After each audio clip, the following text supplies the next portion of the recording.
Баршаңызға сәлем. Үй жағдайында осындай торт жасадым және сіздермен бөліскім келеді. Бұл тортты дайындау үшін алдымен ыдысқа жұмыртқаларды жарып саламыз.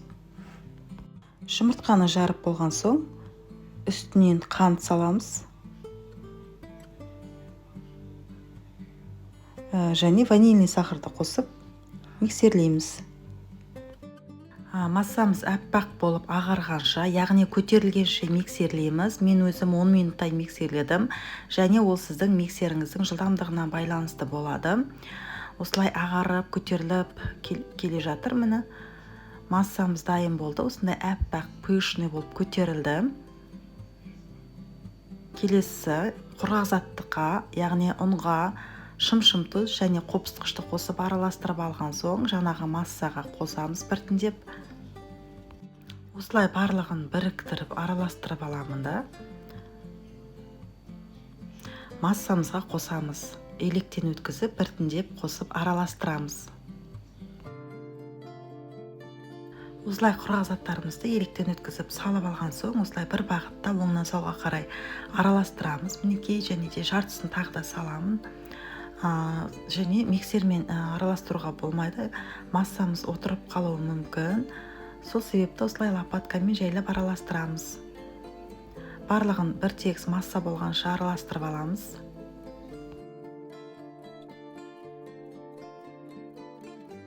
Бір тегіс массамыз дайын болды. Енді дайын болған массаны осындай 26 диаметрлі фольга төселген кольцоға салып, алдын ала қызып тұрған пеште 170 градуста 40-45 минут пісіріп аламыз. Пісіп болғаннан кейін бисквитті салқындаған соң кольцодан шешіп аламыз. Осылай бетін кесіп алып тастаймыз, және де бисквиттің піскенін міндетті түрде құрғақ таяқшамен тексереміз. Таяқша құрғақ болса піскенін білдіреді.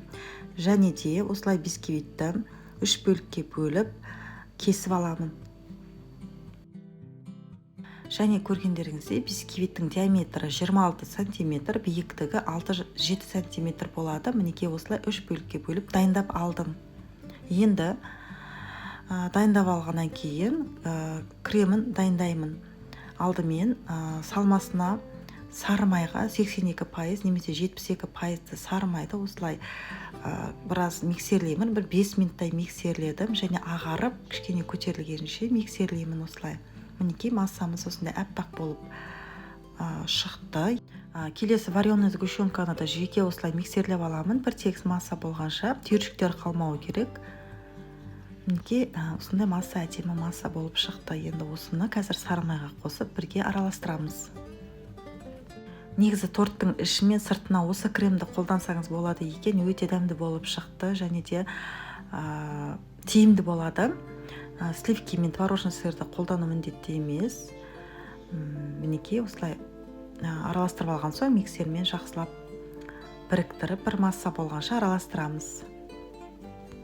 Көргендеріңізде кремнің структурасы тығыз болып шықты, және бұл креммен торттың сыртын әрлеуге болады.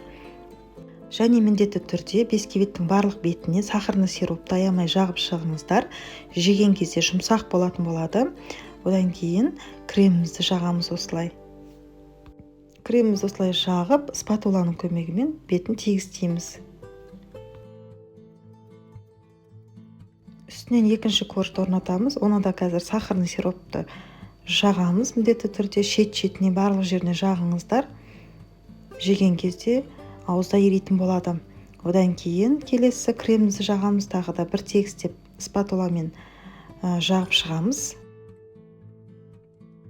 Енді үшінші коржды бетіне орнатамыз, және де мен ішкі бетін сироппен жағып алдым. Шет-шетін кішкене тегістеп алған соң кремін дайындаймын. Және де мен сыртына балаларыма туған күніне арнап жасағандықтан, дәмді болсын деп, натуральный болсын деп, творожный сырды қолданамын, және 33% сливкиді қолданамын. Творожный сырға сахарный пудраны қосып, осылай араластырып аламыз миксерлеп. Одан кейін үстінен салқын сливкиді, яғни 33% сливкиді қосып, тығыз масса болғанша миксерлеймін. Және де торттың көлемі үлкен болғандықтан крем көбірек кетеді. Егер қаласаңыз, сливки қолданбасаңыз, бағанағы кремді қолдансаңыз да өте дәмді болып шығады. Креміміз дайын, енді сыртына жағамыз. Осылай кремнің барлығын бір тегістеп аламыз.